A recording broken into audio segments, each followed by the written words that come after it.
ምንድነው የሆናችሁት? ለምሳሌ ጠርቼዋለሁ ኤርሚያስ። ቆይ አይ ምንድነው የሆናችሁት? 15 ሰው ዲቤት ለመጥራት በዚህ 10 ዓመት ውስጥ እኔ ለስንት ጊዜ ስጠራ አሁን እንዳለ በደቦ ወጣችሁ አንዳንዱ ጭራቅ መስሎ የጠራኝን አይተሃል። ኪነ ጥበብ ሰው ይሁን ሽብርተኛ ይሁን አይታወቅም። ኦኬ ምንድነው ምን ሆናችሁ ነው እንደዚህ 15 ሰው ወር ባልሞላ ውስጥ ይሄ ሁሉ አይጡም ጉርጡም ጊንጡም አይነት እንደሚባለው አይነት እኔ እኮ አሁን ያልጠሩኝ ወይዘሮ አስረገደች ነች ያልጠራች እንጂ በሙሉ ተጠርቻለሁ። ጠበል ቀመስ አይነት ነገር ነው የተጠራሁት። ምንድነው ምን ሆኖ ነው ይሄን ያህል ርብርብ የተደረገው ምንድነው ተብሎ ቢባል አንተ መልሱን ላታውቀው ትችላለህ። አይቀጡ ቅጣት ቀጠን መልሰናቸዋል እንዳለ መንግስቱ ኃይለማርያም አይቀጡ ቅጣት ተቀጣችኋል። የስዕሉ ዕለት የተደረገው ማለት ነው። አይቀጡ ቅጣት ፈለገ ላይ ነው እሱ የተናገረው ኦርቶዶክስ ላይ ነው እንጂ ኦርቶዶክስ ላይ ነው እንዴ? እኔ የምልህ እንትን ነው ስዕላቱን ከዛስ ታቦቱን ከዛስ መስቀሉ ብለው የሚሉት እንጨቱን ነው አስቀድሜ የማቃጠለው። ስዕላቱ ተቃጥሏል በትምህርት ማለት ነው። በትምህርት ነው ያቃጠልኩት። ከዛስ ታቦቱ ብለው የሚሉት ይሄንን እንጨቱን በመጀመሪያ ዳርና አስይዘዋለሁ ማለት ነው። ከዛ ወደ መስቀሉ እንመጣለን። ለምንድን ነው መስቀሉን ብሎ ያለው? ታቦቱ ላይ ጥሪ አቅርቤ ሰርዙ ብለዋል። ቤተክርስቲያንን ከሚሳደብ ሰው ጋር ዲቤት እንዳታረጉ ብሎ መክሯል። ዲያቆን ነበር ካህኑ ነበር ዲያቆኑ መምከር ያለበት። ካህኑን ግን መክሯል። ዘገብርኤል ነው ዘጊዮርጊስ የምትሉት ሰውዬ ማለት ነው። ካህኑ መቀጠል ይችላል። እሺ ሰላም፣ እንዴት አመሻችሁ? እንዴት ቆያችሁ? እንዴት ናችሁ? ሰላም ናችሁ ብያለሁ። እግዚአብሔር ይመስገን። ያ ከኦርቶዶክስ መሆንን ተናገረኛ እናውቃለን። ከኦርቶዶክስ መሆንን ከኦርቶዶክስ ነኝ። ታውኛላችሁ ያስባለሁ ያው ስለምታ ማለት ነው። ብዙ ጊዜ ይሄን ጽሁፍ ላሳይና ልቀበልክ ወንድም ማለት 2 ደቂቃ ብቻ ይቻላል። ችግር የለውም። ያ እኛ እናውቃለን። ኬንያ ተባቢያ ወገኖች አንዳንዴ ድራማ ይሰራሉ ብለው ስለሚሉ ነው ነገር ነው እናውቃለን ኦርቶዶክሳዊ መሆኑን። ኦኬ ወንድምነት አሳይና ጽሁፉን ዘጣውና ከዛ ደግሞ እናንተ ቀጥሉ። ቴንክ ዩ። እሺ ይታያችኋል። ቅዱስ ጥምቀት። ይሄ ቅዱስ ጥምቀት የሚለው መጽሐፍ የማን እንደሆነ ላሳያችሁ። በመካነ ኢየሱስ አስተምሮ ምን ቅዱስ ጥምቀት በደም ይታያል አይደል? ቅዱስ ጥምቀት በመካነ ኢየሱስ አስተምሮ 2 ነገሮች ነው እዚህ መጽሐፍ ላይ ማሳያችሁ። በደንብ እዩ እሺ። በመካነ ኢየሱስ አስተምሮ ቅዱስ ጥምቀት ምንድነው የሚለውን ያሳያችኋለሁ። ከዛ እዚህ ጋር ማውጫዎቹ አሉ። ምንድነው ይሄ መጽሐፍ የያዘውን የሚለውን ያነሳል ማለት ነው። ክፍል 1 ላይ ያለውን ሐሳብ አንብቤ ሁለተኛውን ሐሳብ አሳያችኋለሁ። አይታይም? ጽሁፉ ይታያል። ካነበብኩ ይበቃናል። ለኛ በትልቁ ላይ እሺ ክፍል 1 ይላል እንደምታዩት እዚህ ጋር። ከዛ ይሄ ማለት ገጽ 2 ላይ ማለት ነው። ይሄው ገጽ 2 ላይ ማለት ነው። ክፍል 1 የሚለውን ላንብብላችሁ። ክፍል 1 ይህ የሕፃናት ጥምቀት የሚለው ሐረግ ሆነ የአዋቂ ጥምቀት የሚለው ሐረግ በቃሉ ውስጥ ፈጽሞ አይገኝም ይላል። በእግዚአብሔር ቃል ውስጥ ማለት ነው። ምን የሚለው? ይህ የሕፃናት ጥምቀት የሚለው ሐረግ ሆነ የአዋቂ ጥምቀት የሚለው ሐረግ በቃሉ ውስጥ ፈጽሞ አይገኝም። በታሪካዊው ትምህርት ጥምቀት አስተምሮም እንዲህ ያለ የአዋቂ ጥምቀት የሕፃናት ጥምቀት የሚል ቅዱስ ጥምቀትን በእድሜ የመመደብና የመገደብ አስተሳሰብ ፈጽሞ የማይታወቅ ሆኖ ኖሯል ይላል። እሺ ተመልከቱ። ዳሩ ግን ሰዎች፣ ግለሰቦች፣ ቤተሰቦች ሲጠመቁ በአዲስ ኪዳን ውስጥ በተደጋጋሚ እናነባለን። ምን አለ? ዳሩ ግን ባይኖርም ሰዎች፣ ግለሰቦች፣ ቤተሰቦች ሲጠመቁ በአዲስ ኪዳን ውስጥ በተደጋጋሚ እናነባለን። መቼም የቆርኔሎስ ቤተሰብ ሐዋርያት ሥራ 11፣ የሊዲያ ቤተሰብ ሐዋርያት ሥራ 16፣ የፊልጵስዩስ ወይኒ ቤት ጠባቂው ጳውሎስ ያጠመቀው ማለት ነው ሐዋርያት ሥራ 16 እና የቅርስጳን ቤተሰብ ደግሞ ሐዋርያ መጽሐፍ ምዕራፍ 18 ላይ ያለውን ጠቅሶ እና የእስጢፋኖስን ቤተሰብ ጠቅሶ ይናገራል። እሺ ሲጠመቁ እዚያ ህፃናት ልጆች አልነበሩም፣ ቢኖሩም እድሜያቸው ለአቅመ ጥምቀት አልደረሰም ተብሎ ከጥምቀት ተከልክሏል የሚል ዘገባ ምንም የለም ይላል። ሰው ሙግታቸው ምንድነው? እዛ ቤተሰብ ውስጥ ህፃናት ነበሩ እና እድሜያቸው ስላልደረሰ አልተጠመቁም የሚል መጽሐፍ ቅዱስ ላይ ስላልተጻፈ እናጠምቃለን ነው ሙግቱ ማለት ነው። ምንም ቃሉ ባይገኝ እንኳን የምናጠምቀው በዚህ መሰረት ነው ይላል። እሺ ከዛ አናባፕቲስቶች ለምን የህፃናት ጥምቀትን እንደሚቃወሙ ያነሳና ምንም እንኳን መጽሐፍ ቅዱስ ቤተሰብ እያለ ቢናገርም አናባፕቲስቶች የሚያነሱትን ሐሳብ ነው። ይህ ልጆችን አያካትትም የሚል ውሃ የማያነሳ መከራከሪያ ያቀርባሉ። ምናልባትም እነዚያ ቤተሰብ ህፃናት ልጆች ላይኖርባቸው ይችላል ቢባል እንኳ ልጆች አልነበሩባቸውም ብሎ በድርቅና መገመትም መገገምም አይቻልም ይላል። ሰው ቤተሰብ ውስጥ ህፃናት የለም ብሎ በድርቅና መገገም አይቻልም ካለ የነዛ ቤተሰብ ውስጥም ደግሞ ህፃናት አሉ ብሎ መገገምም አይቻልም ማለት ነው። በተቃራኒ አግኝታችኋል ሐሳቤን?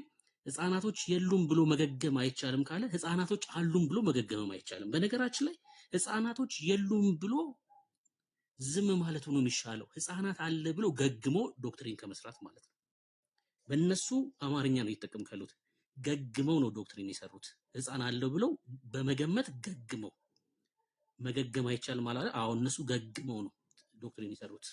እሺ እነዚህ 5 የተለያዩ ቤተሰቦች በተለያየ ጊዜና አውድ ሲጠመቁ ከቤተሰቦቻቸው ጋር ተጠመቁ የሚለው ዘገባ ሳይታሰብበት እንዲያው በአጋጣሚ የተጻፈ አይደለም። እንዲያውም ሲጠመቁ ይላል በርካታ ቤተሰቦች እንደተጠመቁ መገመት ማስተዋል እንችላለን። አሁንም እየገመተ ነው። እነዚህ ብቻ ሳይሆን ሌሎችም ቤተሰቦች መጠመቃቸውን ይችላል ብለን መገመት እንችላለን ብሎ ያነሳል። አንደኛው ይሄ ነው። በግምት ገግመው ዶክትሪን እንደሰሩ ራሳቸው ነግረውናል። ሁለተኛውን ሐሳብ ላሳያችሁ። በጣም የሚያስደነግጠውን ነገር ነው ማሳያችሁ። እሺ አሁን እዚህ መጽሐፍ ላይ ይሄን ነገር ሪከርድ አድርጉት። ምን ያህል በእግዚአብሔር ቃል ላይ እንደሚዳፈሩ አሳያችኋለሁ። በዚህ መጽሐፍ ምን ይላል መሰላችሁ? እምነት እንደ ስጦታ ይላል። እምነት የእግዚአብሔር ነፃ ስጦታ ነው ብሎ ያምናሉ። በደንብ ተመልከቱ። እምነት እንደ ስጦታ። ሉተራውያን እምነት የእግዚአብሔር ስጦታ እንጂ የሰው ውሳኔ እንዳልሆነ ያስተምራሉ ይላል። ድጋሜ ላንብበው። ገብቷችኋል? ጸጋ አይደለም እያልኩ ያለሁት እምነት ነው እያልኩ ያለሁት። ተመልከቱ። እምነት እንደ ስጦታ ይልና ሉተራውያን እምነት የእግዚአብሔር ስጦታ እንጂ የሰው ውሳኔ እንዳልሆነ ያስተምራሉ። ስለዚህም እሺ ህፃናት እንኳ ይህን ስጦታ በጥምቀት ሊቀበሉ ይችላሉ ይልና ኤፌሶን 2:8 እና 9 ጠቅሰዋል። ምን ማለት ነው? ኤፌሶን 2:8 እና 9 ምንድን ነው የሚለው የእግዚአብሔር ቃል? ይሄ ማለት ነው ጸጋው በእምነት አድኗችኋል፣ ይህም የእግዚአብሔር ስጦታ ነው እንጂ ከእናንተ አይደለም ይላል። እዚህ ክፍል ላይ የእግዚአብሔር ስጦታ የተባለው ጸጋ ነው ወይስ እምነት ነው? መልሱልኝ ታች በኮሜንት እናንተ። እዚህ ክፍል ላይ የእግዚአብሔር ስጦታ የተባለው ጸጋ ወይስ እምነት? ጸጋ ወይስ እምነት? አሁን አንድ ቻሌንጅ ማንሳት ስለምፈልግ ነው በዚህ ክፍል መሰረት ማለት ነው። በዚህ ክፍል መሰረት አንድ ቻሌንጅ እናነሳለን። ይሄ በጣም አደገኛ ነገር ስለሆነ ማለት ነው። ተመልከቱ። ጸጋ ነው የእግዚአብሔር ስጦታ። ያን የእግዚአብሔር ስጦታ በምን እንቀበላለን አለ መጽሐፉ? በእምነት እንቀበላለን አለ። እነዚህ ሰዎችስ ምንድነው እያሉን ያሉት? እሺ ድጋሜ ላሳያችሁ።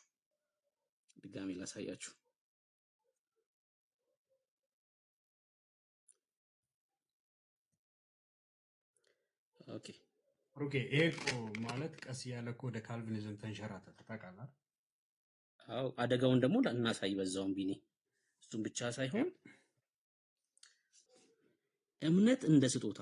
ሉተራውያን እምነት የእግዚአብሔር ስጦታ እንጂ የሰው ውሳኔ እንዳልሆነ ያስተምራሉ። ስለዚህም ስለዚህም ሕፃናት እንኳ ይህን ስጦታ በእምነት ሊቀበሉ ይችላሉ። አሁን በደንብ ስሙ። እምነት የእግዚአብሔር ነፃ ስጦታ ከሆነ ሙስሊሙን እመን ብለህ መጠየቅ አይገባህም። ምክንያቱስ ማመን አይጠበቅበትም ማለት ነው። ወስደ ውሃ ውስጥ ብቻ መደርገብ ነው የሚጠበቅብህ። የምሬን ነው የምላችሁ። ሙስሊም እንዲያምን አትጠይቆ። በእምነት ጸጋውን የማይቀበል ከሆነ ጸጋ እምነት ራሱ የእግዚአብሔር ነፃ ስጦታ ከሆነ ለምን ያምናል ታዲያ?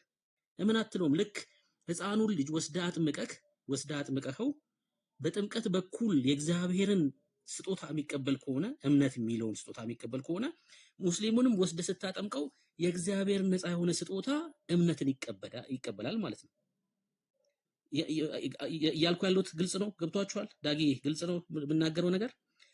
በጥምቀት በኩል እምነት የሚቀበል ከሆነ ሙስሊሙን የማያምነውን ሰውዬ ወስደህ ውሃ ውስጥ መንከር ነው። የምሬን ነው የምልህ። ወስደህ ብትነክረው እርጥብ ሙስሊም ሆኖ ነው የሚወጣው። ሌላ ምንም ለውጥ አያመጣም። ደረቅ ሙስሊም ነበር፣ እርጥብ ሙስሊም ሆኖ ነው የሚወጣው።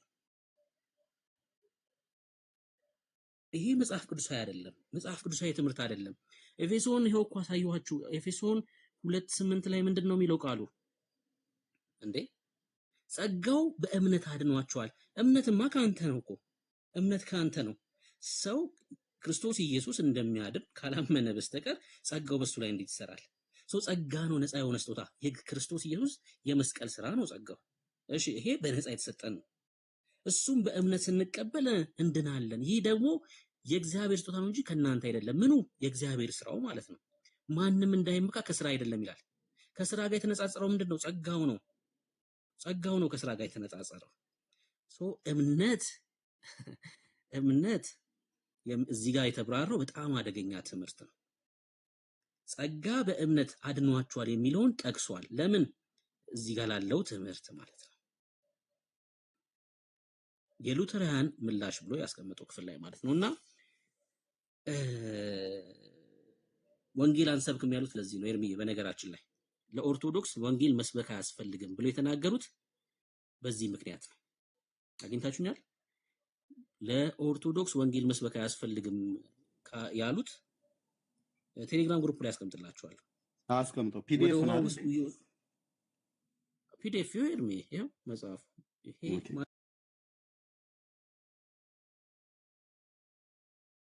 ማለት ላክልኝ ለኔ ቅዱስ ጥምቀት። እሺ ዋትስአፕ ላይ ላከው ብሩኬ። ላክላችኋለሁ። እሺ በመካነ ኢየሱስ አስተምሮ የሚለው መጽሐፍ ማለት ነውና ይሄ አደገኛ ትምህርት ነው።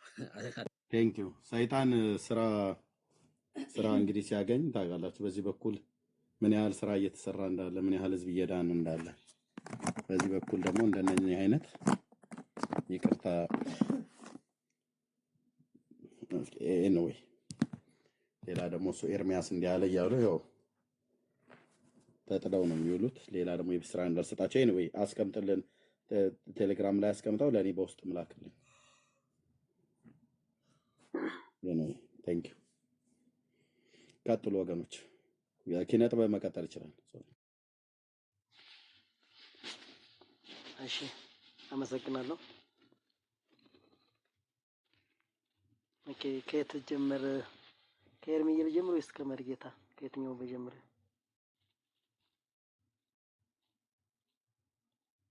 ምንድነው ሐሳብ ተናገርና። ኦኬ ሐሳቤ እሺ ኦኬ እሺ በመጀመሪያ ስለ ዲቤቱ ነው። ዲቤት መቀበል ማለት በዚህ ከማብራት ዲቤቱን መቀበል አይሻልም ወይ ነው አንደኛ ጥያቄ። ዲቤቱን ተቀብሎ ማውራት መነጋገር አይቻልም ወይ ነው። ሁለተኛ ደግሞ ብዙ ዲቤቶች ጥሪ ተደርገዋል አይደል? ይሄን ሁሉ ሰዓት የጠበቀው ስለ ዲቤት ጥያቄ ኖሮ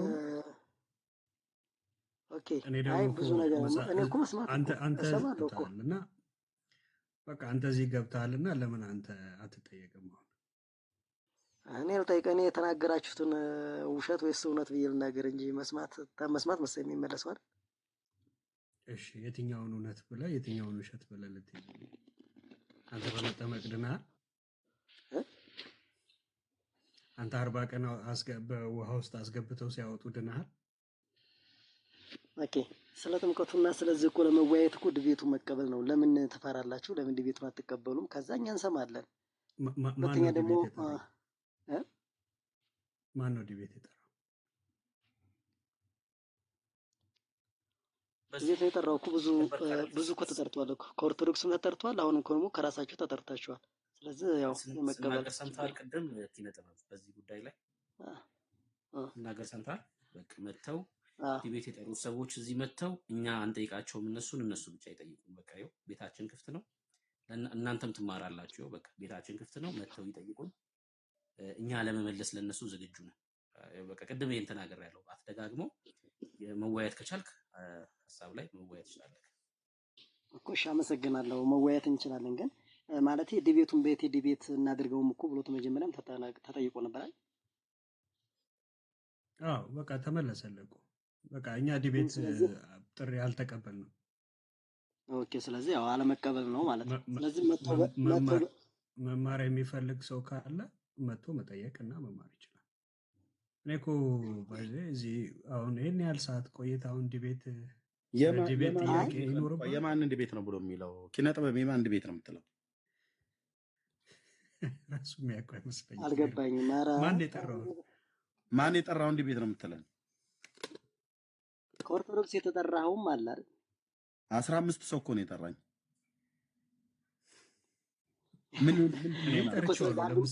ጠርቼዋለሁ ኤርሚያስ። ቆይ አይ ምንድን ነው የሆናችሁት? 15 ሰው ዲቤት ለመጥራት በዚህ 10 ዓመት ውስጥ እኔ ለስንት ጊዜ ስጠራ አሁን እንዳለ በደቦ ወጣችሁ።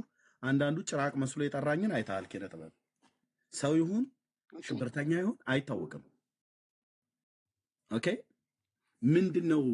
ምን ሆናችሁ ነው እንደዚህ 15 ሰው ወር ባልሞላ ውስጥ ይሄ ሁሉ አይጡም ጉርጡም ጊንጡም አይነት እንደሚባለው አይነት?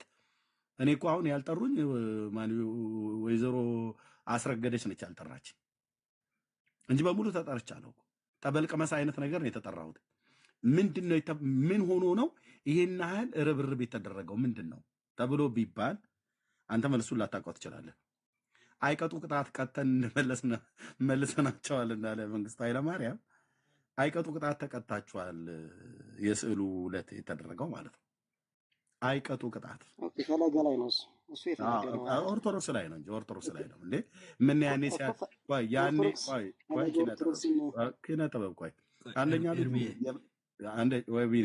ከመቀጠል በፊት አይቀጡ ቅጣት ስትል ፈለገ መሆኑን በምን አወቀ ኪነ ጥበብ ግን? እሺ አመሰግናለሁ። አይ እንደዛ ስለሚል ነው። አይ ላቀጡ ቅጣት ማለት ያው የተወያየ ኪነ ጥበብ አንደኛ ፈለገ ማለት የቤተክርስቲያን ኪነ ጥበብ ፈለገ ማለት የኢትዮጵያ ኦርቶዶክስ ተዋሕዶ ቤተክርስቲያን ዲያቆን ነው። አንድ የአውደ ምሕረት ሰባኪ ነው። አድመጠኝ የአውደ ምሕረት ሰባኪ ነው። ሁለት ተጽዕኖ ፈጣሪ ስትሉለት የነበረ ጉሮ ሸባይ ስጨፍሩለት የነበረ ሰው ነው።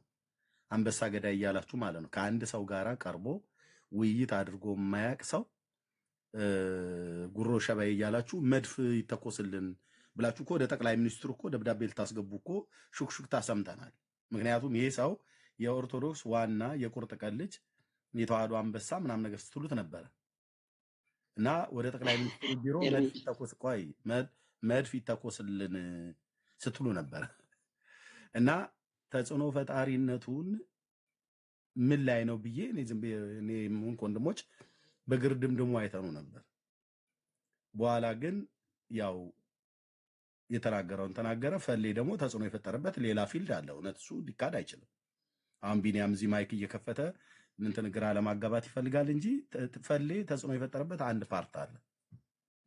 ያው እሱ እህቶች ላይ በጣም ጎበዝ ነው አሉ። የእህቶች አገልግሎት ላይ የእህቶች አገልግሎት ሌላ ትርጉም ሌላ መዝገበ ቃል ማለት ማን ኤርሚ አንዴ ሐሳቤ ልናገር። አይ ቆይ አንዴ ሐሳቤን ሳታስጨርሰኝ ሐሳቤን አስጨርሰኝ ተቀጥላለህ። ሐሳቤን በትዕግስት ነው እኮ ሐሳቤን አስጨርሰኝ። አንተው ያውራ ብዬ ስፈቅድልህ ምንድነው የማወራው አልክና ደግሞ ወደዚህ ውስጥ ገባ።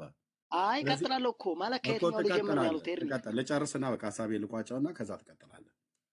ፈሌ ተጽዕኖ ፈጣሪ ስትሉ የነበራችሁ ሰዎች ሁሉ በኮሜንት አንተም ሁሉ ጭምር መቆሚያ መቀመጫ እኮ ስታሳጡን ነበር። እናቱ የወለደችው ይምጣ። ፕሮቴስታንት ማለት ገለባ ነው። ኤርሚያስም ማለት ዝም ብሎ ባተሌ ነገር ነው። ልክ ነው የማስገባው፣ ለዓለም ሁሉ ጭምር አሳያለሁ አላዋቂ መሆኑን ብሎ ያው መጣ። ተቀበል ስትሉኝ ነበር። ተቀበል፣ ፈርተ መሸሸግ የለም አንተ የሴት ቅምጥ ምናምን ነገር እያላችሁ ያላላችሁት የለም። ተገናኘን። መንግስቱ ኃይለማርያም በተናገሩት የእሳቸው ንግግር ትዝ ይለኛል ብዙ ጊዜ ስለ ፈለገ ሳስብ። አይቀጡ ቅጣት ቀተን እንዳሉ ማለት ነው። ሲያድ ባሬ ሞቱ ነው ዛሬ እየተባለ እኔ በተወለድኩበት ዘመን አካባቢ ሶማሌ ሳይቸግራት ቆይ አንዴ ፕሊዝ ቆይ ሶማሌ ሳይቸግራት ኢትዮጵያ የምትባል ሀገሬን ደፍራ በ69 ዓመተ ምህረት እና በሰባ በዚህ በጅጅጋ በኩል ሰለላሁ ዐላ መሐመድ እያለች መጣች። አዋሽ ድረስ ድሬዳዋ የኔ ነው፣ አዋሽም የኔ ነው፣ እያንዳንዳችሁ ተረጋጉ ብሎ ማለት ነው። የኔ አባት ሁሉ ዘምቷል። የኔ አባት አይተንፍሶ አበበ ዘምቷል። ኦኬ እኔ በተወለድኩበት ዘመን ማለት ነው። ስለዚህ የኢትዮጵያ አንበሶ የተነሱ ሲያድ ባሬ ሞቱ ነው ዛሬ ብለው ልክ አስገቡትና መንግስቱ ኃይለማርያም መጨረሻ ሲናገሩ በዚህ በምስራቅ በኩል የመጣውን ጎማ አስተንፍሰነዋል አሉ። ደግ ብለዋል እሳቸው በእውነት አይቀጡ ቅጣት ቀጠን መልሰነዋል አሉ። በዚህ በምዕራብ በኩል ደግሞ ያበጠ ጎማ አለ ብለው ከሱዳኑ መሪ ጋር የተነጋገሩበታል። እኔም ታዲያ የኛ ንጉስ ስለነበሩ የኢትዮጵያ መሪ ስለነበሩ ንግግራቸውን ልዋስ። አሁን ይሄ ሁሉ ጫጫታ የተፈጠረው አይቀጡ ቅጣት ከስዕል ጋር አብሮ የተመታ ነገር አለ። ከዛስ በሙሉ ይኸው ባልቴቱም ሊቃውንቱም አዛውንቱም ህፃናቱም እኔን የዲቤት ጥሪ ጠራኝ። ኖ ቆይ ጨረስኩኝ። ጠበል እርጭልኝ ነው ወይስ ምንድን ነው ይሄ ሁሉ? ስለዚህ አሁን አንተ የምትወያየው ነገር ካለ እዚሁ እንቀጥላለን። መልእክቱ አልደረሰህም ወይ እሱን ልላላክ ነው የመጣሁት ብለህ ካልክ አይደለም ኤርሚ አንተ ቤት እኮ ቆይ አንድ ደቂቃ ቆይ እስኪ አንድ ያውራ ቢል ለምደው ግን ማስታወቂያ ልናገር ነው። ኦኬ ማስታወቂያ ነው። አንድ ጊዜ ወገኖች ታብታቡ ገና 318,000 ነው። ሼሩ አይታይ ግን 717 ሰው አለ እና በደንብ ከፍ እናድርገው እንጂ ወገኖች ቀጥሉ። እና እሺ ኪነ ጥበብ እንስማና እሺ አመሰግናለሁኝ። ስለ ፈለገ ደግሞ ምላሽ አለኝ። እሺ አንዴ እንትና ኤርሜ ጋር ላውራ። ተናገር ማን ነው ተጽዕኖ ፈጣሪ ለምትለው የቤተክርስቲያን አስተምሮ ነው የምትለው እሱ ስህተት ካለበት ቤተክርስቲያን ሳሳተች ማለት አይደለም። ቤተክርስቲያን አትሳሳትም። በዛ ላይ ደግሞ ስላት ላይ እኮ ያለመደማመጥ እንጂ እኮ መልሶልሃል። ኦኬ ሁሉን መጽሐፍትና ሁሉንም ነገር አምጣ ብለዋል ዘማርያምን። እኔ አተላልኬም አይደለም እዚህ ጋር እያወራሁ ያለሁት እናንተ ጋር ብዙ ጊዜ ይቆያለሁ። እንደውም በትዕግስት ነው የምጠብቃችሁ። ስለዚህ ዘማርያም የፈለከው መጽሐፍ አምጣ ወዲያው ነው እንደውም ይሄን ጥያቄ የመለሰልህ። ብዙ ነገር ትናገር ስለነበር ቤት ረጋ ስለምቆይ ማለት ነው። ስለዚህ የፈለከውን መጽሐፍት ድርሳናም ግድላትም የፈለከውን ጥቀስና እና መጀመሪያ የጠራህ ማን ነው? ዘማርያም ነው። በፈለገ በኩል እኮ ተመልሶልኛል። ለምን ነው ዘማርያም መጽሐፍት ይዘና ብሎ ማለት ዘማርያም ዘገብርኤል ዘጊዮርጊስ ብለህ ብትል እሱ ቆይ ኤርሚ ቆይ የሁሉም ሀሳብና አገላለጽ ልዩነት አለው አይደል? ስለዚህ በቃ ተመልሷል እኮ የስዕል ጉዳይ ተዘግቷል። ዘማርያም ጋር አለ ይመለሳል። እኔ ራሱ ስለ ሰላት ጠይቀኝ ከፈለክ ስለ ሰላት ተፈለክ ጠይቀኝ።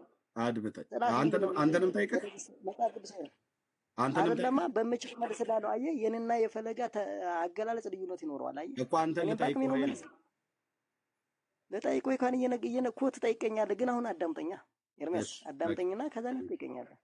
ስለዚህ ስለ አሁን ለምሳሌ የጠየቀ መጀመሪያ ዲቤት ላድርግ ቤት ዲቤት እናድርግ የፈለከው መጽሐፍ አምጣና ብለዋል። ዘማርያም ጋር አውራ እስኪ አውራና እስኪ እንገምት። ምንም ችግር የለም መፎከር ወይ ደግሞ ደርሳና ገና እኔ በአንድ አርዕስት ላይ ከሁለት ሰዎች ጋር አላወራም። ልብ በል የእናንተው ዲያቆን አድምጠኝ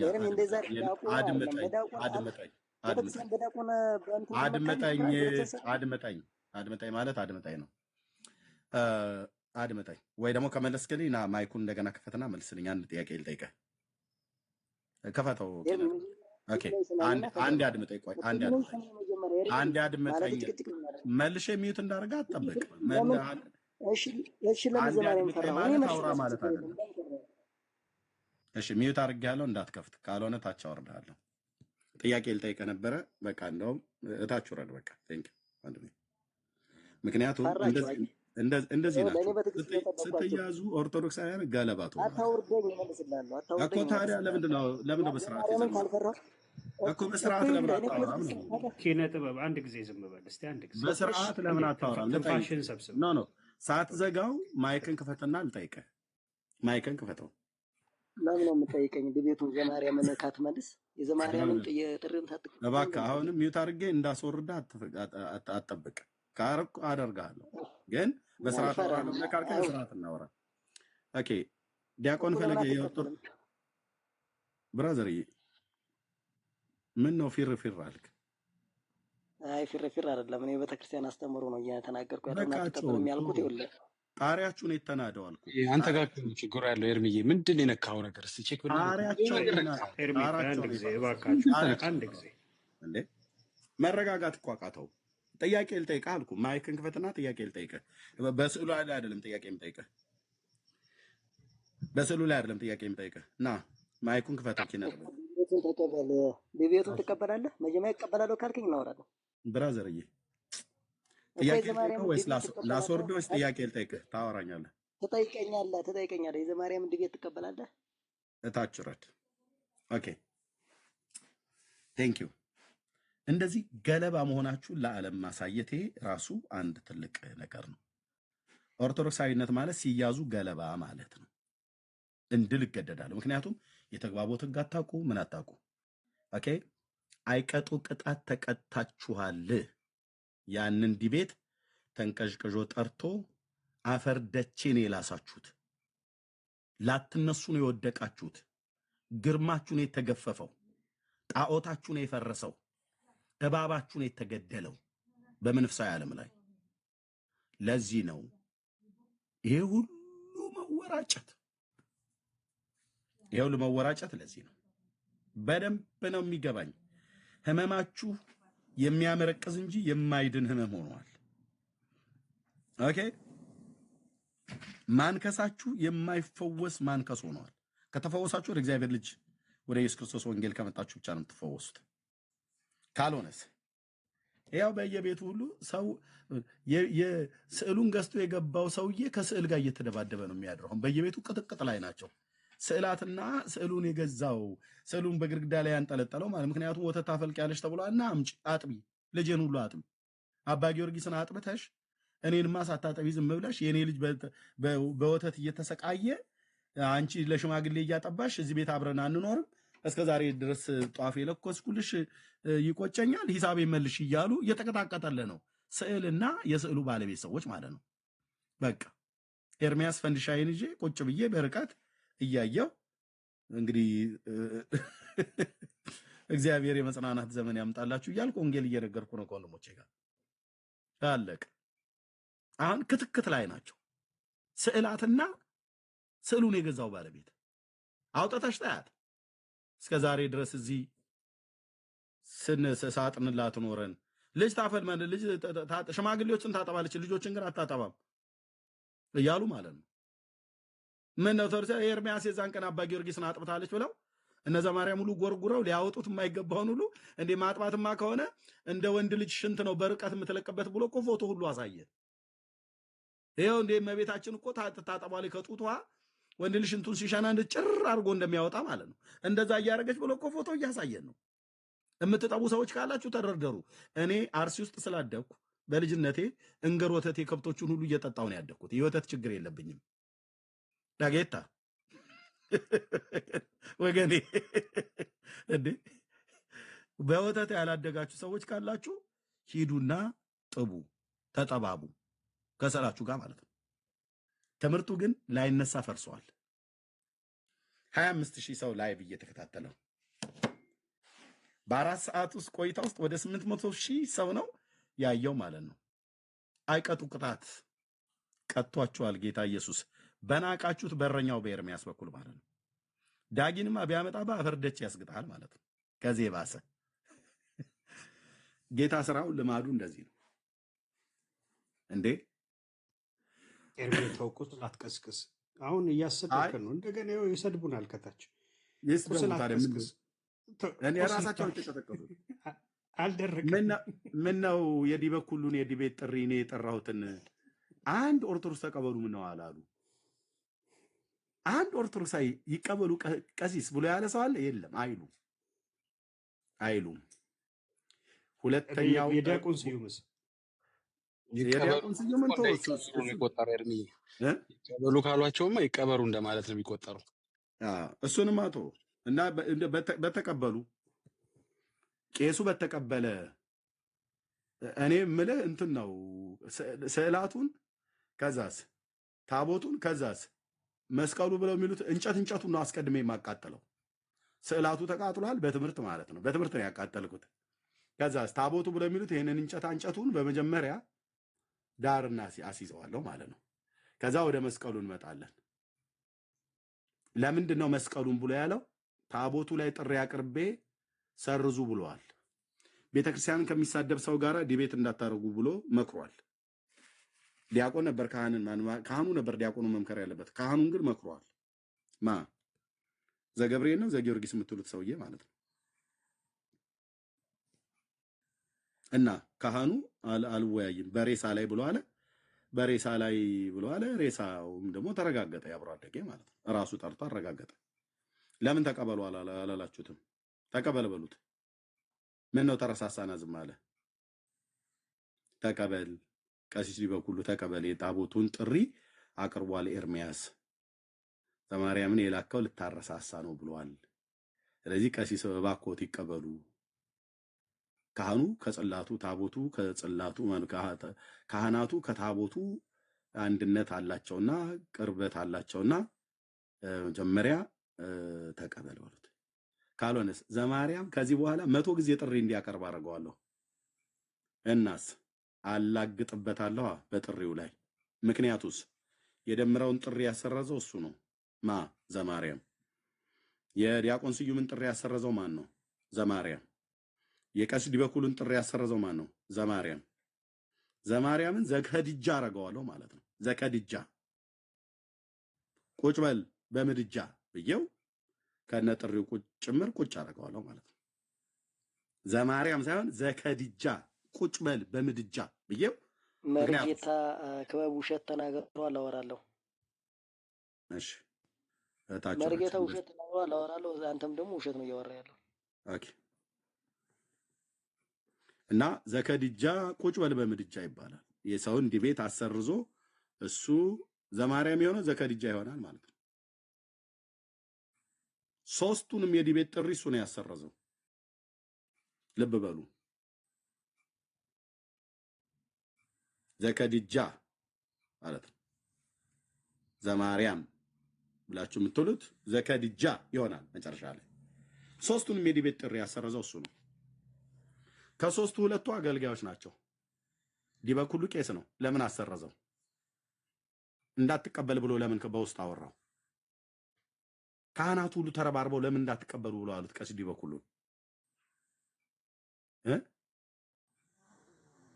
ምን ነው እኔ ብቻ ነኝ ፊት አውራሪ ያለ ለሌሎቹም የሚደርሳቸው እንጂ።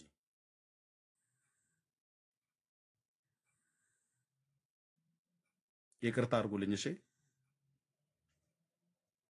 አሁን ዘማርያም መጥቶ ማነው ዘከድጃ ነው ዘማርያም ብትሉት መጥቶ እንጨቱ ቅዱስ ነው ምናምን ነገር ብሎ ለማለት እኔ እሱ ፊት የምመልሰው አጥቼ አይደለም። ደምረውን አሰርዞታል። ለምን? ቤተክርስቲያን ተሳዳቢ ነው ኤርሚያስ እንዳትወያይ ብሎ ማለት ነው። ከዛስ ዲያቆን ስዩምን አሰርዞታል። እነ ሊቀ ሊቃውንት ቀለመወርቅ ሁሉ ጭምር ማለት ታስበላናል ብለው አሰርዞታል። ራሱ ዘማርያምን ዲያቆን አይደል ዲያቆን ስዩም? አዎ። በዲያቆን ስዩምና በዲያቆን ዘማርያም መካከል ልዩነት አለ። ሁለቱም የኦርቶዶክስ ቤተክርስቲያን ዲያቆናት አይደሉ? አዎ። ታዲያ ለምን አሰረዘው? ለምን አሰረዘው? እሺ ዲበኩሉን ለምን አሰረዘው?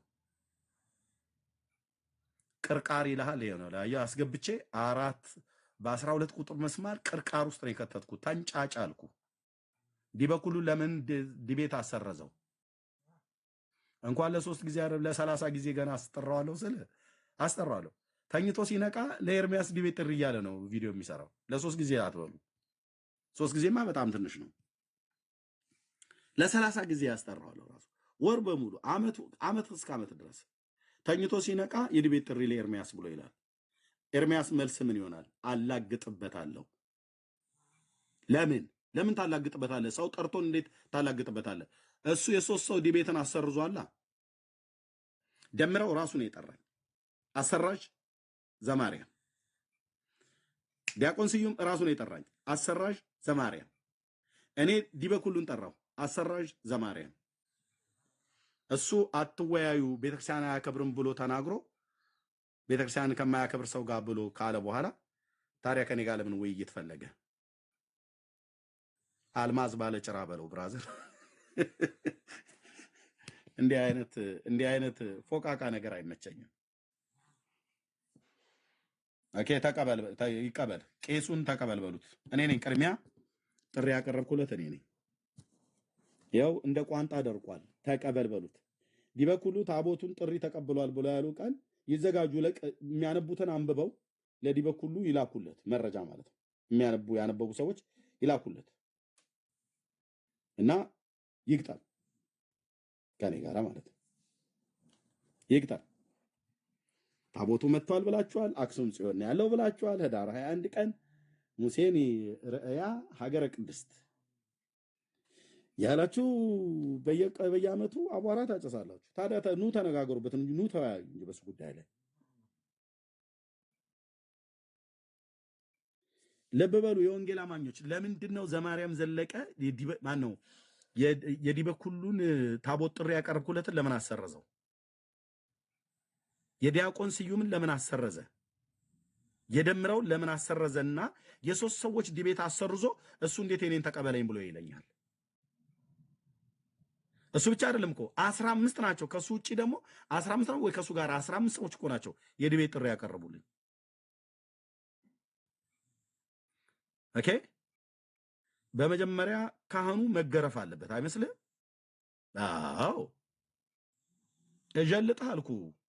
ሶሻል ሚዲያው ላይ እንገናኝ። መገረፍ አለበት ወይ ኤርሚያስ መገረፍ አለበት በእውቀት። አዎ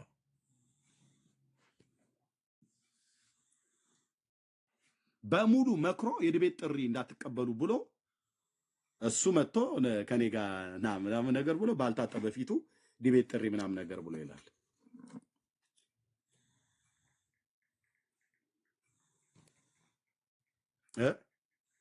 it's not fair ወኪ በሏቸው ልክ ሌላ ካለ ማለት ነው። እኔ እዚህ ለቀስ ዲበኩል የዲቤት ጥሪ አቅርቤለት ያ ማን ነው አልቃይዳ የመሰለው ሰውዬ የፈረስ ልብስ የሚመስል ለብሶ አይኑን ብቻ እየታየ ጭራቅ መስሎ መጣለ። እኔ ጠራውትን ጥሪ እኔና ጠርቻለሁ በታቦቱ ጉዳይ ላይ እኔ ለቄሱ እኮ ጥሪ እዚህ አቅርቤያለሁ። እርስ በርስ እንኳን አልተግባቡም ማለት ነው። አይ እንግዲህ ያው ዲያቆንዬ እንግዲህ እንደሚያውቁት ብሎት ነው መሰለኝ ሰውየው ዝም ብሎ የገጠር ልጅ ነኝ ብሎ ስላለ የሆነ ነገር ለበስ አድርገው ጃቦናዊትን ደራርበው ቢሄዱ ቢያንስ ካለባበሶት ጀምሮ እንደ ጎልያድ ይልበሱና እባክዎት ይሄን ሰው ጥላውን ይገፈፉት አስወልቃለሁ አልኩ አይደለም ያን የለበስከውን ሱሬን ሙታንታን ሁሉ ጭምር ሳይቀር አስወልቄ ልካለሁ። መድኃኒዓለም ኢየሱስ ክርስቶስ ምስክሬ ነው እኮ አልኩ። ግን ስራ አጠብቁ፣ አትንጫጩ። ስትጠሩ ጥሪ በሰልፍ ተሰለፉ። እንዴ በሙሉ እኮ ነው አልኩ። ሙታንታን ሁሉ ጭምር ታወልቃለህ አልኩ። ግልገል ሱሪ የተባለችዋ ማለት ነው። አዎ ሰይ ተብለ ማለት ነው። ሙታንታን ሁሉ ታወልቃለህ። እኔ ለቄሱ ነው ጥሪ ያቀርቡት። ምነው ቄሱ ከዲያቆኑ ይልቅ ታቦቱን ስለ ታቦቱ ቄሱ አይደሉ እንደሚያውቁት? ተሸክሞ የሚወጣው ዲበኩሉ አይደል እንዴ? ታቦቱን የባህረ ነው ወይ ሳለ ነው ወይ ቀበነ እያለ ሰው በተናገረው ዲቤት ላይ የገባሱ አስተያየት ሰምቶ መጨረሻ መውረድ ብቻ ነው ይበሉት እንጂ ቀሲስዬ እኔ ወደ ቀሲስ ቴዎድሮስ ሁሉ ለነሱ ሁሉ ጭምር እኮ ነው ጥሪ ላቀርብ የነበረው ማለት ነው። ቄሱን ማለት ነው። ቄሱን ምን እንላለን እኛ? ድሮ እናታችን አሻሮ ስትቆላ በገጠር በቆሎ ሲቆላ በቆሎ ይፈነዳል። በሚፈነዳ ሰዓት ላይ ልክ እንደዚህ እንደ ፈንድሻ የሚወጣው እሱን ቄሱንና ቄሱን እያልን እየለቀምን እንበላለን። በመጀመሪያ ቄሶቹ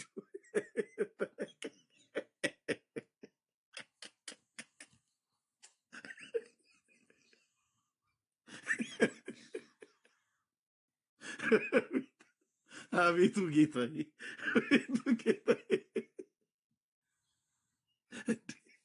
በእውነት እንዴት እንደመጣልኝ ወይ ነገረኛ ሆኛለሁ። አንተዬ እንደዚህ ቄሱን እያለን እንለቅመው ነበር። በቆሎ የፈነዳውን በቆሎ እናቴ አሻሮ ስትቆላ ቁጭ ብለን ቆሎ እኮ ተቆልቶልን ባቄላ ቆሎ ምናምን ነገር ተቆልቶልን ብንበላ ሰዎች ያው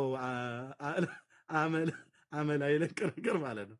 እናቴ ስትቆላ አሻሮ የበቆሎ ማለት ነው። በቆሎ ቱሽ ቱሽ ቱሽ ቱሽ ብሎ ልክ እንደ ፈንዲሻ ይወጣል አነጫጭ። እሱን ምን ብለን እንላለን? እኔ የተወለኩበት አካባቢ ቄሱን እንላለን እኛ ቤት። ቄሱን ለቅመን እንብላ ቴቴ ፍቀጅልን እንላታለን። እና ቁጭ ብለን ቄሱ የተባለን ያንን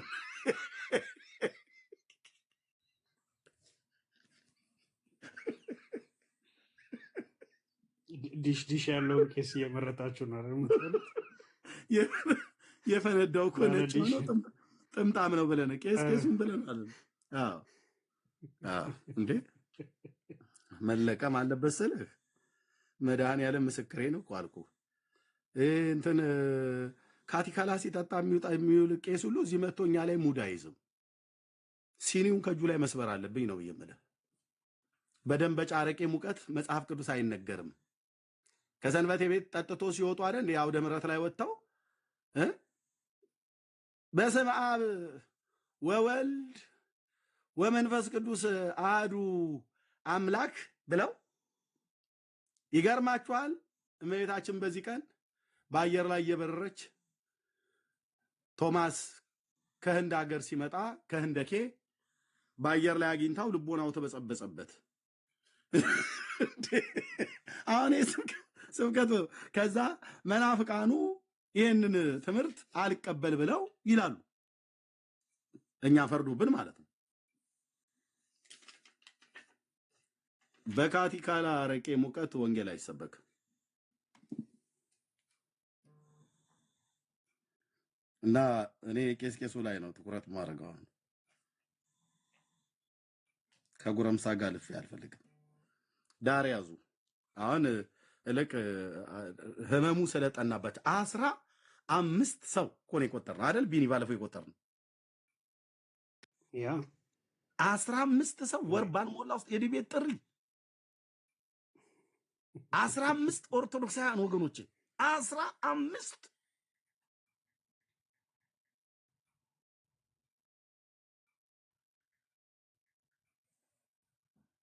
ኦፓሊያ የሰባ ከርከሮ ብላ ያለችው ሰውዬ ሁሉ እኮ ጭምር ጠራኝ ጥሪ ኦፓሊያ ያለችው ነው ያልኩት።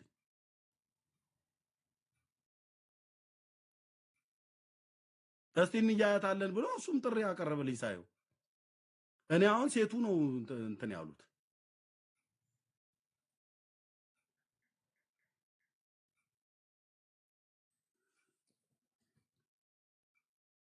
በታሪክ የማይረሳ ነው ይሄ ነገር ወንድሞች እናቶቼ።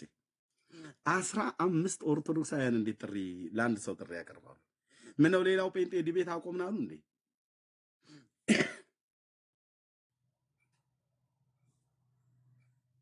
16 ነው። እሺ ቀጠፍኩኝ፣ ምሕረት አድርግልኝ። እሺ ሮቢ 16 ነው። 16 ሰው ማለት ነው ጥሪ፣ የዲቤት ጥሪ 15 የሚሆን 16 እኔ 15 አካባቢ መሆኑን የማውቀው ዘንግቼው ከሆነ አይደል ነው። ምንድነው የገባባቸው ብለህ ብትል በቃ የተቀጣው ተቀጥቷል። ያቺ የዲቤት ቀን የማትረሳ በታሪክ ውስጥ የማትረሳ ነው የምትሆነው።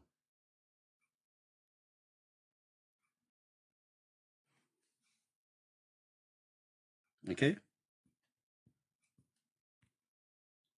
ኦኬ። ስለዚህ ለዚህ ነው ጫጫታ የፈጠሩት ለማለት ነው። ተባረኩ። ቀጥሉ ወገኖች። ቴንክ ዩ።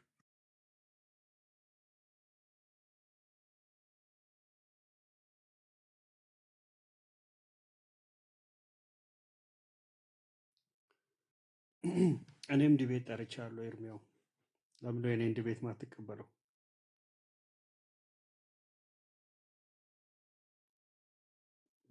ያው በመጥራት ከሆነ በቃ እኔም ጠርቻለሁ። እኔም ዲቤት ጠርቻለሁ፣ ተቀበል።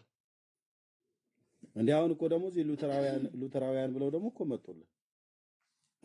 እነሱ ሉተራውያን ዲቤት ጥሪ ጠርተውሃል አለኝ። ምን ነው ኤርሚያስ ጋር ዲቤት ጥሪ ጠሪ ሃይማኖተኛ በዛ። እኔ በዚህ 10 ዓመት ውስጥ ጮሄ የት ነበሩ?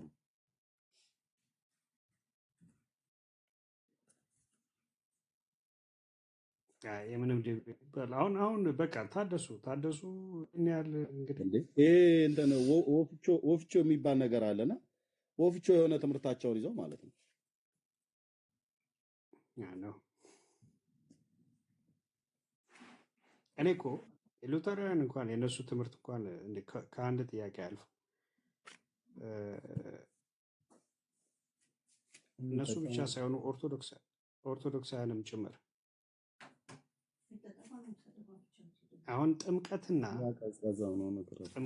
የጌታ እራት ያድናል ካላችሁ ያለፉት አባቶች በምን ዳኑ? ጠርሙስ እኮ እዚህ ያላቸው ኬኔታ ኤርሚ ሚዩት አድርገው።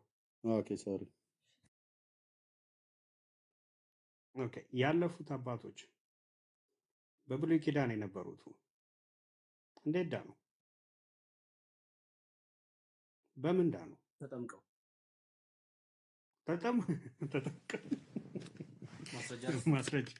ማስረጃ አምጣ።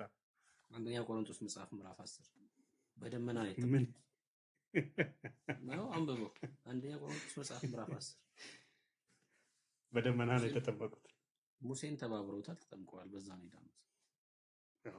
ኦኬ እንደዛ አይነት ጥቅስ ተነስቶ ሲወራ ሰምቻለሁና ዋናው ነገር በተለይ አሁን እኔ የምሬን ነው እውነት ለመናገር ቢና እኔ በጣም የሉተራንም ይሁን መካነ ኢየሱስ ቤተክርስቲያን እጅግ በጣም ነው የምናከብረው።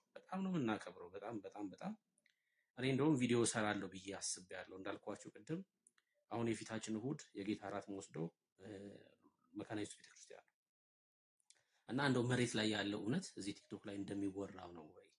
እውነት ስንሄድ ይከለክሉናል ወይ? በደንብ በቪዲዮ አሳያችኋለሁ። በቃ ይሄ ቃል ነው። እሁድ በሁሉም መካነ ኢየሱስ ቤተክርስቲያን ስለሚሰጥ አዲስ አበባ ያላችሁ ሰዎች ለዛ እንደውም ልንገናኝ እንችላለን። 5 ኪሎ ጋር ያለው መካነ ኢየሱስ እዛ አብረን እንወስዳለን ማለት ነው። እና እስኪ አንተ ጉባኤ እግዚአብሔር ስለሆንክ ውጣ ካሉኝም ደግሞ እናያለን ማለት ነው። እንደዛ ከሆነ ቲክቶክ ላይ እየተወራ ያለው ነገር እውነት ነው ማለት ነው።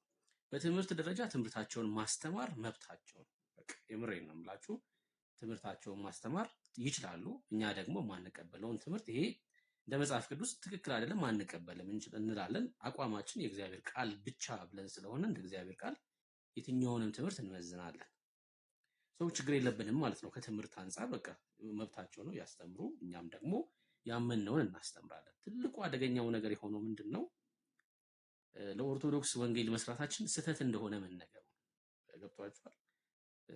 እኔ እንደውም እዛ ታስታውሳላችኋል አንደኛ ሳሙኤል መጽሐፍ ምዕራፍ 28 ላይ ሳኦል ያደረገውን ነገር ወደ እግዚአብሔር ጸለየ፣ ከእግዚአብሔር ዘንድ መልስ አጣ፣ በህልምም በምንም እግዚአብሔር ዝም ሲለው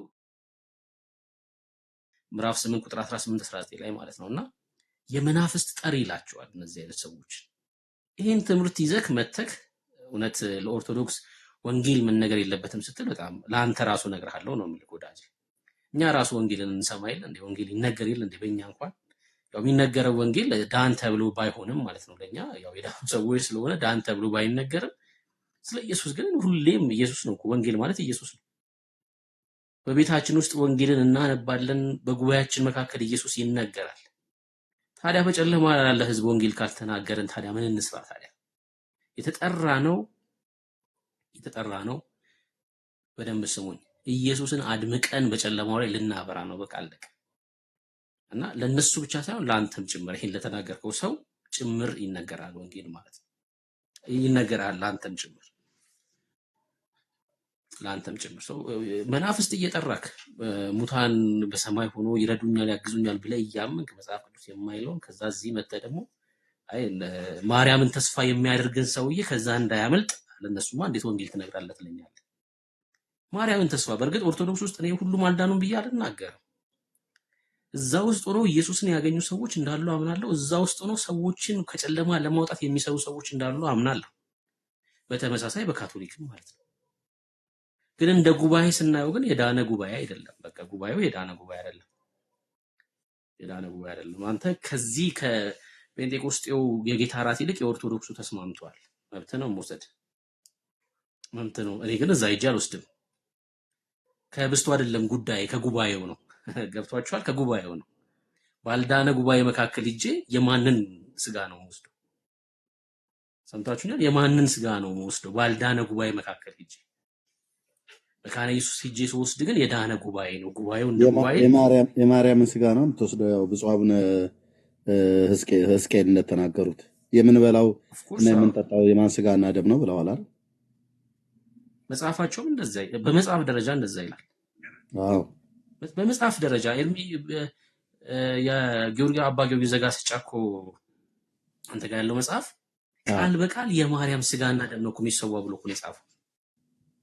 የት ይሄ 68 ወይ 69 እንዚራ ሰባት ላይ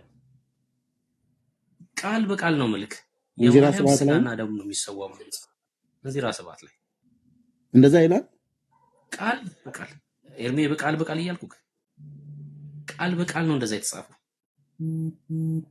የማርያም ስጋና ደም እንደሚሰዋ ጽፏል። እዛ ሂጄ እኮ ነው ወስዳለሁ የሚለን ወንድማችን ማለት ነውና ይሄ ነው እኛ በቃ ይሄን ነው እየተቃወምን ያለው ነው ይሄን ነው ማለት ነው። ቃል በቃል የማርያም ስጋና ደም እንደሚሰዋ እንደሚወስዱ በመጽሐፋቸው ጽፈዋል። እንደ ጉባኤ ራሱ የዳነ ጉባኤ ካልሆነ ማን ነው የሚገኘው በዛ ጉባኤ ላይ ማለት ነው? ማን ነው የሚገኘው? መካነ ኢየሱስ ግን ሄደን ለመውሰድ አቅሙ አለን ስንልኛ ጉባኤው እንደ ጉባኤ የዳነ ነው ብለን ስለምናምን ነው። ከዛ አንጻር ነው እና ይሄን የተናገርከው ሰውዬ አንተ ያው የዲቤት ጥሪ ያደረገው እሱ ነው። እኔ ዲቤት ለማድረግ እንኳን አቅሙ አለው ብዬ አላምንም። ውይይት ለማድረግ እንኳን አቅሙ አለው ብዬ ስለማላምን ቤት እንከፍታለን። ቤት በከፈትን ቁጥር ለአንተ ቤታችን ክፍት ነው። እኛ አንጠይቅህም። የፈለግከውን የመጽሐፍ ቅዱስ ክፍል እያነሳ አንተ ልጠይቀን መብት ሰጥተናል። ዲቤት ሳይሆን ለአንተ ትምህርት ስለሚያስፈልግ ቤታችን ክፍት ነው። ልናስተምርህ ፍቃደኞች ነን። አንተን ሳንጠይቅህ አንተ ብቻ እየጠየቅን ማለት ነው። በጌታ እራት ሊሆን ይችላል፣ በጥምቀት ሊሆን ይችላል፣ ከመዳን ጋር በተያያዘ ሊሆን ይችላል። ተፈውሰህ ትወጣለህ ማለት ነው እና ቤታችን ክፍት ነው ለአንተ። ይሄን ለማለት ነው። ተባረኩ። ቢናዬ ሶሪ በመሀል ስለገባሁሽ ይቀጥል። ኢትስ ኦኬ ብሩኬ፣ ትክክል ነው። አይ አሁን እንደውም ቅድም ስትመልስልኝ አንደኛ ቆሮንቶስ ምዕራፍ 10 ስትለኝ አንደኛ ቆሮንቶስ ምዕራፍ 10 የቀይ ባህር ነው ያዳናቸው ወይስ ቀይ ባህርን የከፈለው ነው የሚለው ጥያቄ ሊነሳብኝ ነበር። ኤኒዌይስ ላነሳው ነበር። አዎ በቃ አሁን በእምነት መዳን የሚለውን ወይንም ሶላፊዴ ብለን የተነሳንበትም ብቻ ያሉትንም አሁን ኮስችን ውስጥ ይከቱታል ማለት ነው። እምነት ብቻ የሚባል ነገር አይሰራም እነሱ ጋር። በቃ በዚህ አሁን በተለይ በጥምቀትና በጌታ እራት ላይ በስርዓት ማውራት የሚፈልጉ ከሆነ መምጣት ይችላሉ። እነሱ ደግሞ ጥያቄ አለን ካሉ ጥያቄያቸው የሚምጣና እንዳልከው ይመለስላቸዋል። ችግር የለውም። ዋን ባይ ዋን መጽሐፍ ቅዱስ የማይለውን ግን እንዳለ አስመስለው ግን ማለት አይችሉም። ዛሬ ጠዋት አሁን አንድ ካቶሊካዊ ልጅ ነበር እዚህ ጌታ ያልተናገረውን ነገር ጨምሮ ያወራል ልጁ። ምንም ሀፍረት የላቸውም። ማቴዎስ 19:14 ላይ ያለውን ጌታ እኮ አላለም። ያላለውን ነገር እንዳለ አስመስሎ ጥቅሱን እስቲ አንብበው ጥቅሱንና እስቲ ጥቅሱ መጀመሪያ የሚለውን በለኝ። ሕፃናት ወደ እኔ ይመጡ ዘንድ አትከልክሏቸው ይላል ጌታ። እንደዛ ሕፃናት ወደ እኔ ይመጡ ዘንድ ተጠምቀው ምናምን ብሎ የራሱን ሀሳብ ከተተበት። አሁን ቀጥታ እስቲ መጽሐፍ ቅዱሱን እናውራ ነው። መጀመሪያ እዛ ጋር ይላል ወይ ጌታ ስለው አው ይላል አለኝ። አየህ በቃ የዛን ሰዓት እኛ ማውራት አትችልም። ለምን ሲባል አትሊስት ለቴክስቱ ወይንም ለተጻፈው ነገር ታማኝ ሰው ሲሆን ከዛ በኋላ ማብራሪያው እንኳን እድል ተሰጥቶት ኦኬ የተለየ መረዳት እንኳን ካለ ከተለያየ ቦታ ጥቅስ አንስተህ ከዛ ይሄ ማለት እንዲህ ነው ልትል ትችላለህ። ግን መጽሐፉ ቀጥታ እንኳን ያላለውን እንዳለ አስመሰለ ስታወራ ግን የዛን ሰዓት በቃ ተስፋ የለውም ያ ሰውዬ ንስሐ ካልገባ በቀር። ኦኬ ይህንን ካልን ዘንዳ ኃጢአት የሚሰረየው በኢየሱስ ደም ወይስ በጥምቀት የሚል አሪፍ ጥያቄ ነው የተነሳው። ኃጢአት የሚሰረየው በኢየሱስ ደም ወይስ በጥምቀት? That's a really good question. Really good question. ኃጢአት የሚሰረየው በጥምቀት ወይስ በኢየሱስ ደም? ኦርቶዶክሳውያን ካላችሁ፣ ካቶሊካውያን ካላችሁ፣ አይ ሉተራውያን ነን ካላችሁ፣ እናንተም ካላችሁ መምጣት ትችላላችሁ። በዚህ ሀሳብ ላይ እናወራለን ማለት ነው። እናወራለን። ኦኬ፣ ጥቂት ልበል። የቀደሙ አባቶች ተስፋ ያደርጉት የነበረው አሁን እቺ የግብጽ በተለይ እቺ በደመና ተጠመቁ የሚለውን አንደኛ ቆሮንቶስ 10 ላይ ቅድም ብሩክ ያነሳ ሀሳብ እሷን እንደ መከራከሪያ ያነሷታል። ተጠምቀዋል የቀደሙቱ ይላሉ። ከነርሱ በፊት ግን ያሉትን አባቶች ሁሉ ጠቅሶ የዕብራውያን ጸሐፊ ቁጥር ምዕራፍ 11 ላይ ማንን ተስፋ እንዳደረጉ ተስፋ ያደረጉትን ያው አልተቀበሉትም፣ ምክንያቱም ተስፋውን አላዩትም። ነገር ግን በርቀት አይተው ተሳለሙት አለ። በርቀት አይተው ተሳለሙት። ኦኬ፣ እነኚህ ሁሉ አባቶች ግን በእምነታቸው ተመሰከረላቸው። ለምን? አባቶች ጻድቅ የሆኑት በእምነታቸው ነው። አብርሃም ሲጠመቅ አናየውም። የጌታ እራት ብሎ ሲጨነቅ አታዩትም። ያዳነው ማን እንደሆነ ያውቃል። ስለ አብርሃምም እምነት ሲመሰክር አብርሃም አመነ ጽድቅም ሆኖ ተቆጠረለት ሲል እምነቱ በማን እንደነበረ ጳውሎስ ዕብራውያን ምዕራፍ 11 ላይ ያብራራልናል። እምነቱ በማን ላይ እንደነበር ይመጣ ስለነበረው ስለተሰጠው ስለዛ ተስፋ ነው እምነታቸው እንዳለ። አባቶች ይህንን ነው አምኖ የሞቱት። ምድርም እንዳልተገባቸው የቆጠሩት ይህንን አምኖ ነው። ምጽአተኞች ሆነው እንዲኖሩ የራሳቸውን የቆጠሩት ያመኑት ይሄንኑ አምኖ ነው። ያንን ተስፋ እሱ ኢየሱስ ነው። እግዚአብሔር በቀጠረው ጊዜና ሰዓት ቃል ሥጋ ሆነ። ኢየሱስ መጣና ከዛ አብን ተረከለን። አስቀድሞ የነበረውን ሁሉ ኢየሱስ እኮ ለምሳሌ ነቢያትና ሕግም ነቢያትም መዝሙርም ስለኔ ይመሰክራሉ ሲል ዝም ብሎ እኮ ቃል አይደለም። ስለኔ ይመሰክራሉ ሚኒንግ መዝሙርም ነቢያትም ሕጉም ሁሉ የተቀበሉት በእምነት የነበሩት በእምነት ያወቁት አባቶች አስቀድመው ያዩት ይህንን ተመልክተዋል። ኢሳይያስ ስለዚህ ጉዳይ ምስክር ነው። የሰማነውን ማን አምኗል አለ። የእግዚአብሔር ክንድ ለማን ተገልጧል? ነው የሚያምኑ።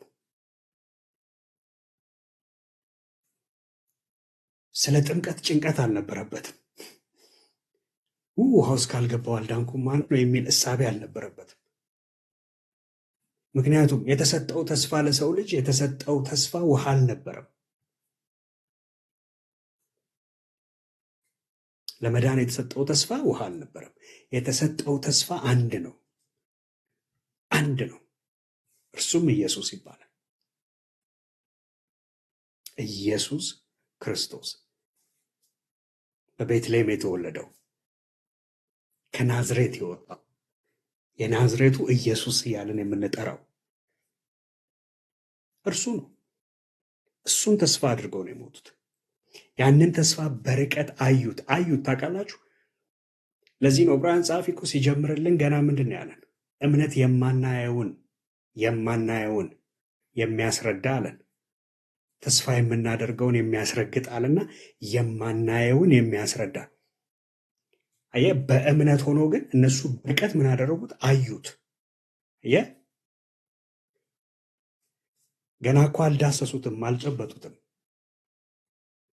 አልነኩትም። ይሄ ጌታ ሲገለጥ ከዛ ሐዋርያቱ ግን they were first witness ህይወት ተገለጠ አሉ አይደለ? ህይወት ተገለጠ፣ እኛም አይተነዋል። ሶሪ ታዲያ ምን እያልከን ነው? ቅድም ካሳየው ጽሑፍ አንጻር እምነት ጸጋ ማለት ነጻ ስጦታ ከሆነ እምነት ውስጥ እየገቡ ነበር ይመለከቱት የነበረው በእምነት absolutely not እንደዛ እሱ እኮ ቅዠት ነው። እንደዛ እኮ ነው እሱ ቅዠት ያሉማ። እምነት ነፃ ኤግዛክትሊ ስጦታ ነው ካሉ የቀደሙት አባቶች ወደ ውሃ ውስጥ የገቡ ነበረ፣ በርቀት ይመለከቱት የነበረው ማለት ነው። እሱን እንድታነሳው ስለፈለግኩ ነው። ትክክል። እምነት ስጦታ ነው ካሉ እንግዲህ እምነት ስጦታ ከሆነ የቀደሙት አባቶች በውሃ ውስጥ ካልገቡ በቀር ይህንን የእምነት ስጦታ አልተቀበሉም ማለት ነው። እስቲ አብርሃም የተጠመቀበትን እስቲ አንድ ጥቅስ አምጥቶ አንድ ወንድ የሆነ ሰው ያሳየኝ እንዴ። ምን አብርሃም ብቻ ስለ ሚስቱም ስለ ሳራ እኮ ተመሰከረላት ዕብራውያን 11 ላይ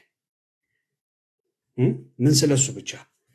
ከዛም ቀደም ብለን ፈቀቅ በል እንጂ ስለ አቤል እኮ ተመሰከረለት።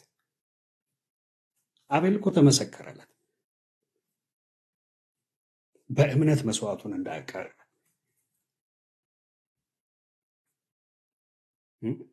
የትኛው ውሃ ውስጥ ገብቶ አቤል ተጠመቀ? ሄኖ አካሄዱን ከእግዚአብሔር ጋር አድርጓልና አልተገኘም ተባለ።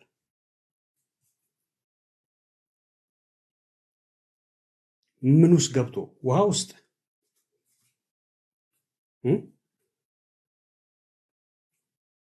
አማናዊ የሆነውን ስጋና ደም በልቶ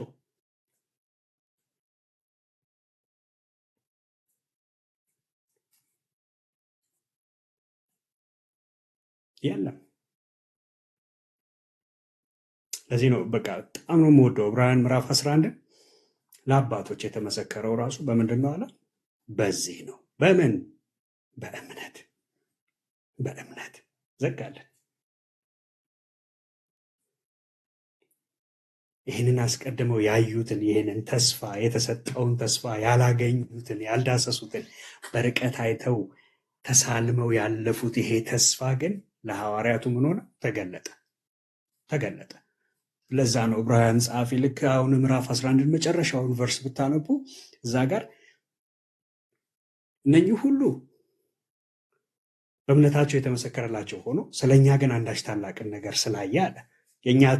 የኛ ከፍ ያለው የኛ ታላቅ የሆነው እነሱ በርቀት ያዩት ያ ተስፋ እርሱም ክርስቶስ ኢየሱስ ለእኛ ምን ሆነ? ተገለጠ ነው። ተገለጠ ነው። አየልን ታላቅ ነገር። ለዚህ ነው ሐዋርያቱ ሲጽፉልን ሕይወት ተገለጠ። ተገለጠ አሁን ወደ መታየት።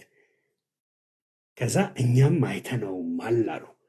ኦኬ አሁን አይተውታል። አይኖቻችን ያዩትን እጆቻችንም የዳሰሱትን ይህንን እርሱን እንመሰክርላችኋለን። ሕይወት ታየ፣ ተነካ፣ ተዳሰሰ። ከዛ እሱ ተመሰከረ። አስቀድሞ የነበሩት አባቶች በሩቅ አይተው ተሳልመውት አለፉ። በዚህ አጋጣሚ ኦርቶዶክሳውያን ግንብ አትሳለም እየሄድክ ግድግዳ አትሳለም እየሄድክ አስቀድመው የነበሩ አባቶች ራሱ ተሳልመው ያለፉት ጌታን ነው። መሳለም ካለብህ የምትሳለመው ጌታን ነው፣ ኢየሱስን ነው። የሄድክ ግንብ 10 ጊዜ አትሳም። ግንቡ ላይ ምንም የለም። ግንቡንም ሳምከው ሄደ መሬት አፈሩንም ብትስመው ለሴም ነው።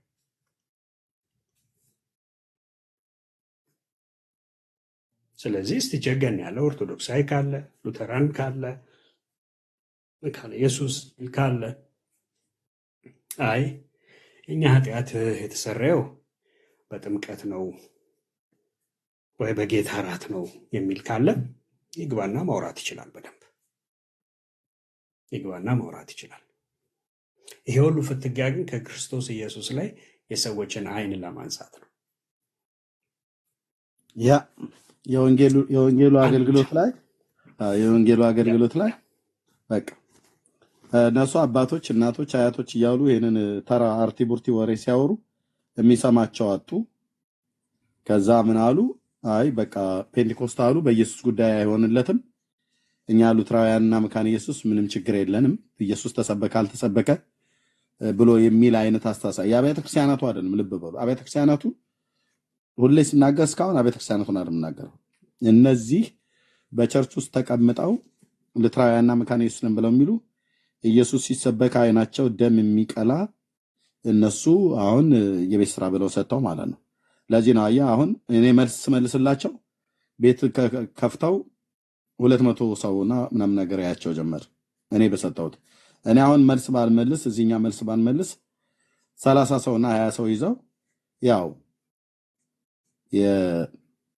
እንትና ማን ነው ኦሪገን እንዲህ ያሉት ሲሉ ነው የሚውሉት። ወንጌል ኢየሱስ ያድናል ሲሉ ሰምተን አናውቅም። ታዘቧቸው። ሉትራውያንና መካነ ኢየሱስን ብለው የሚሉ እዚህ ቲክቶክ ላይ ያሉት ኢየሱስ ያድናል ብለው ሲሰብኩ አይታችኋቸው አታውቁም። እና ልክ ነህ እና ቀጥል ቢኒ ታንክ በቃ ተስፋ ቁረጡ። እኛ የወንጌል አማኞች አይናችን አዳኛችን ላይ ነው። አይናችን አዳኛችን ላይ ነው። አይኖቻችን ያረፉት የእምነታችን ራስ የሆነውና ፈጻሚ የሆነው ጌታ ኢየሱስ ክርስቶስ ላይ ብቻ ነው። ውሃ ላይ አይናችን አልተተከለም፣ አይተከልምም ወደፊት።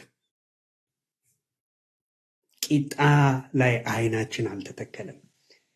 የጌታ እራት ቂጣ ነው፣ ዝም ብዬ ተራ ቂጣ ነው እያልኩ አይደለም።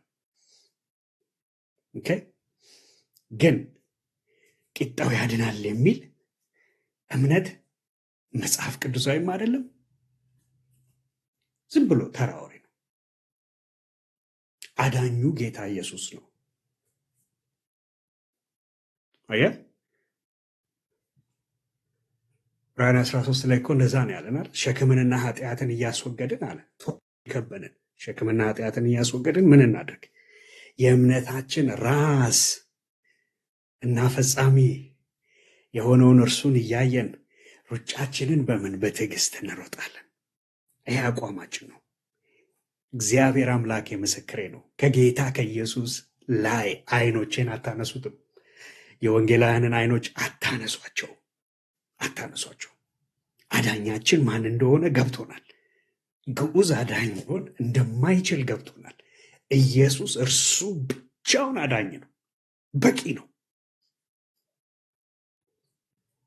ያዘዘውን ትእዛዛቱን አንቀበልም አላለም።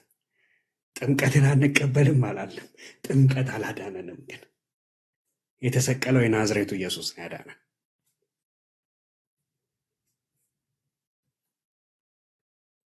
ኤክሰፕሽናል እግዚአብሔር በዘመናት መካከል አስቀድመው የነበሩትም አባቶች አሁንም በዚህ ዘመን ላለነው አማኞች የመዳኑ መንገድ አንድ ነው፣ ኢየሱስ ነው። በእርሱ ላይ ባለ እምነት ብቻ አስቀድሞም የነበሩ አባቶች ይሄው ጌታ ላይ አይኖቻቸውን እንዳደረጉ በርቀት አይተው ተሳልመውት አምነውት አለፉ። በዚህ ተመስከረላቸው አባቶች። እኛም በዚሁ ዘመን ሐዋርያቱም በነበሩበት ዘመን አዳኙ አንድ ብቻ ነው። በዘመናት መካከል እኮ ነው የምላችሁ። በዘመናት መካከል የእግዚአብሔርን ዘላለማዊ ሐሳብ ሲነግረን እኮ ገና ጳውሎስ ኤፌሶን ምዕራፍ 1 ላይ ሲጀምርልን ምን ብሎ ነው የጀመረልን? ነውር የሌለብን በክርስቶስ ኢየሱስ በፍቅር እንሆን አስቀድሞ ገና ዓለም ሳይፈጠር አስቀድሞ በልጁ ምን አደረገን? መረጠን አለ። ዓለም ሳይፈጠር ምርጫው በክርስቶስ ኢየሱስ የሆነ ብቻ ነው። ገና ዓለም ሳይፈጠር ጥምቀት ትለኛል እንዴ? ለመዳን አባቶችም ይሄንኑ ጌታ አምነው ነው የሞቱት። ሐዋርያቱም ይሄንኑ ጌታ አምነው ነው የሞቱት። እኛም ይሄንኑ ጌታ ብቻ ነው አምነን የምንሞተው።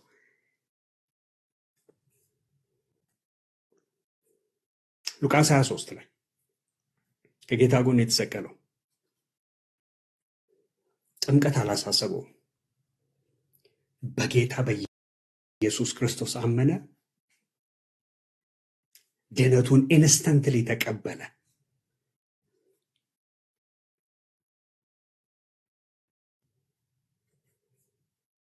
ኢየሱስ ጌታ እንደሆነ አመነ። ኢየሱስ ማን እንደሆነ ነው ያልኳችሁ? ጌታ እንደሆነ አመነ። ከዛ ኢየሱስ ከሙታን እንደሚነሳ አመነ። ላመነ ሰው አክቹሊ እንደሚነሳ አይደለም እንደተነሳ ሁሉ ነው ያመነው። ኦልሬዲ ኢንስተንትሊ እዛ ሆኖ። ለምንድን ነው ብላችሁ ከጠየቃችሁ እንደዚህ ነው ያለው እኮ ጌታ። በደንብ ካስተዋላችሁ ጌታ ሆይ ነው ያለው። ጌታ ሆይ አብሮት የተሰቀለውን ማናለው? ጌታ ሆይ። ከዛስ በመንግስትህ በመጣ ጊዜ አብሮት እየሞተ ከሆነ በመንግስትህ በመጣ ጊዜ አይባልም አይደለ? በቃ እንደ ሞተ በቃ ሞቶ እንደሚቀር እንደርሱ የሚያምን ከሆነ እኮ በመንግስትህ በመጣ ጊዜ አትለውም። ነገር ግን ከሙታን እንደሚነሳ ያውቃል። እምነት ይህን ያህል አይኖችን ያበራዋል። ልክ ጳውሎስ እንዳለ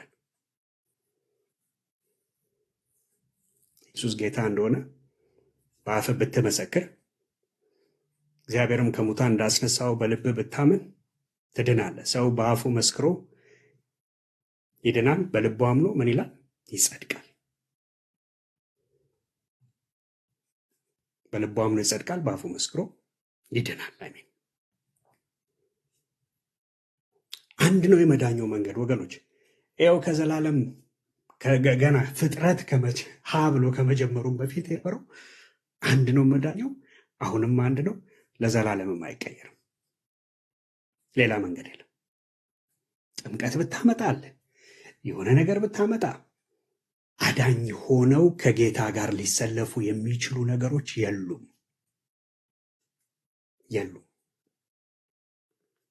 ወንጌል ስለ ጥምቀት ነው አላለንም ጳውሎስ።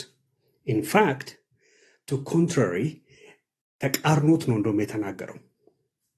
ጌታ ላጠምቅ አልጠራኝምና ወንጌልን ልሰብክ እንጂ ብሎ ነው። ከዛ ቀጥሎ እኛ ግን የተሰቀለውን ክርስቶስን እንሰብካለን ብሎ ቀጥሎ ናሬሽኑን የቀጠለው። ጥምቀት እንሰብካለን የሚል ጨዋታ የለም እዛ ጋር። ላጠምቅ አልጠራኝም አለ ጌታ፣ ወንጌልን ልሰብክ እንጂ። ወንጌል ማን ነው? ስለ ልጁ ነው።